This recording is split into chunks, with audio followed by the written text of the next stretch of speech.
Are you curious about just how much it really costs to live, work, and play in Annapolis?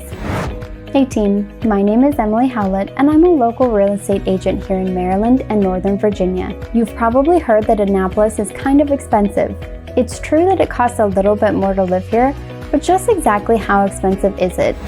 Today, we're going in depth on what you can expect to pay from housing costs to a night out. Let's jump right in. No matter where you choose to live, housing is typically your biggest expense.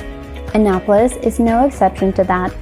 And in fact, it might be even more true than normal since, as you can see here, housing is just about 70% more expensive than what you would pay on average in the rest of the US. Keep in mind that the 70% is an average, so there are plenty of price points above and below to choose from.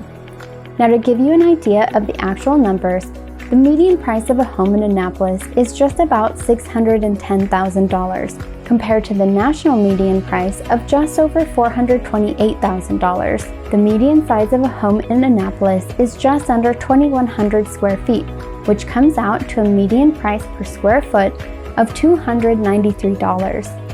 As I mentioned before, even though the median price is $610,000, that still leaves a lot of room in terms of price. You can definitely find options above and below that in price. It really just depends on what you're looking for and what your budget can handle.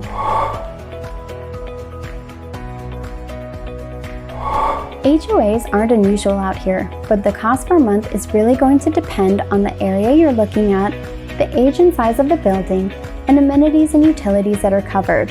There's such a range of prices that it's hard to give exact numbers, but to help you budget, I would recommend estimating higher rather than lower and expecting to pay at least a few $100s per month for HOA fees.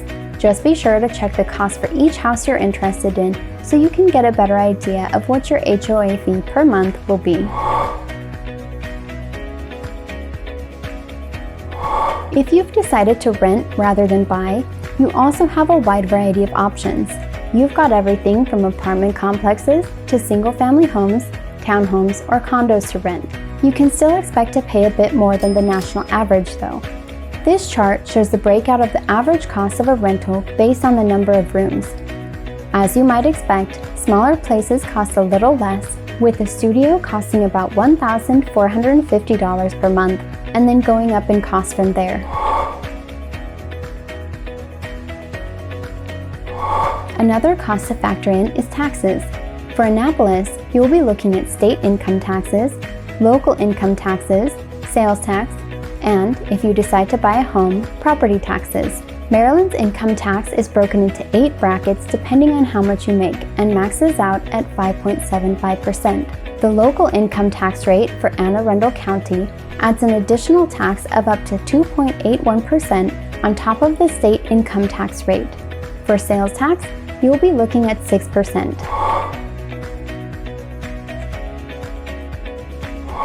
As I mentioned, if you're buying a home, you'll need to make sure you're factoring in property taxes to get an idea of what you'll be paying in total each month. If you live right in Annapolis City rather than some of the surrounding areas, you'll be charged property taxes consisting of a 0.559 county rate, a state rate of 0.112, plus a municipality rate of 0.738 for a total property tax rate of $1.409, just over $1.40 per $100 of assessed value.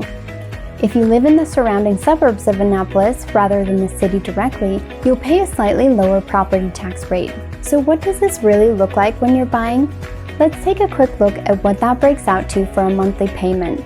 Let's say that you bought a house for exactly the median price of $610,000. You used a 30-year loan with a down payment of 10%, had no mortgage insurance, and had an interest rate of 6.5%. Your monthly principal and interest payment would come out to be $3,470.05. To figure up your taxes, you would take the $610,000 and divide that by 100, which gives you $6,100. And then, to find your tax bill, you would multiply it by 1.409, which comes out to $8,594.90. That's the yearly tax, so you would divide it by 12, giving you $716.24, which would be added to your principal and interest payment. And finally, let's assume that you had an insurance policy that cost $3,000 per year. Divide that by 12 to find your monthly cost, and you'll get $250. Add it all together, your monthly payment would be $4,436.29. As a side note, any HOA fees would be added to this total. Since the numbers can be so different from area to area and house to house, I didn't add them in here.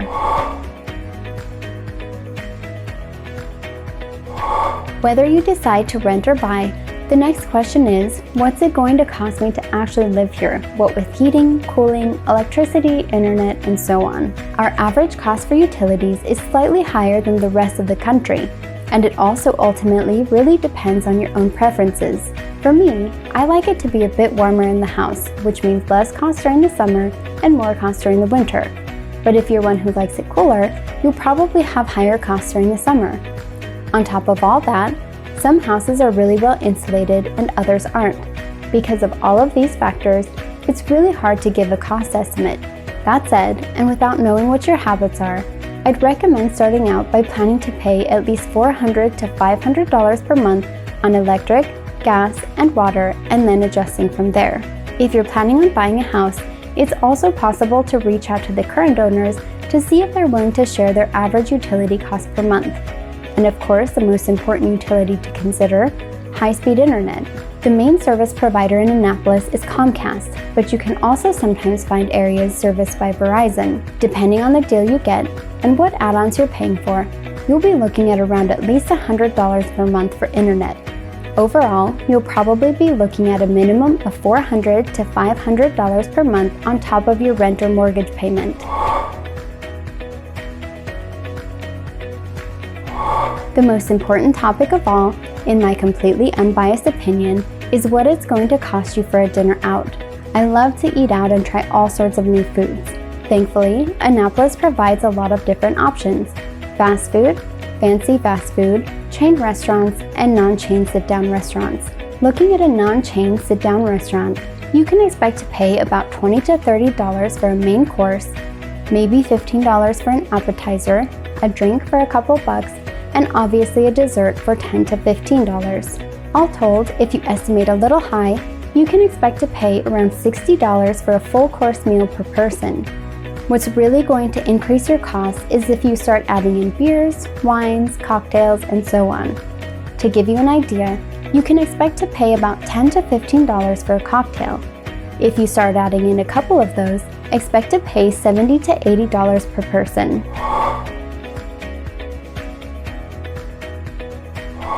If you're buying food and cooking at home, you will definitely be saving a lot compared to going out to eat. You're still about 5% above the national average, but it's going to be a lot less expensive than $60 to $80 per meal. You'll find all the major retailers like Target, Walmart, Costco, Sam's Club, Trader Joe's, and Whole Foods. In addition to these options, we have local stores like Wegmans and Mom's Organic Market, plus some other fairly local chains like Aldi, Lidl, and Weis Market. In case you're not familiar with Wegmans, it's one of those stores that has a really loyal fan base. Imagine Publix or H-E-B, but for the Northeast. They've got a great selection, and you can pretty much always bet that their food is going to be fresh and delicious. They even have an in-house deli bar where you can buy food that's ready to eat. Alright, so this is a really high-level, overarching look at what you might expect to pay living in Annapolis.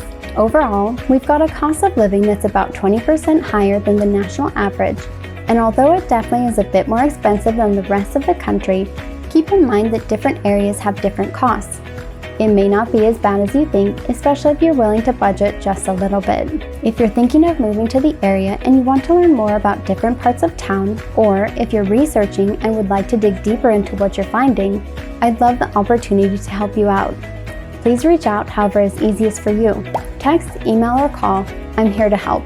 Last thing before you go, don't forget to like and subscribe if you thought the video was helpful and you want to see more like it.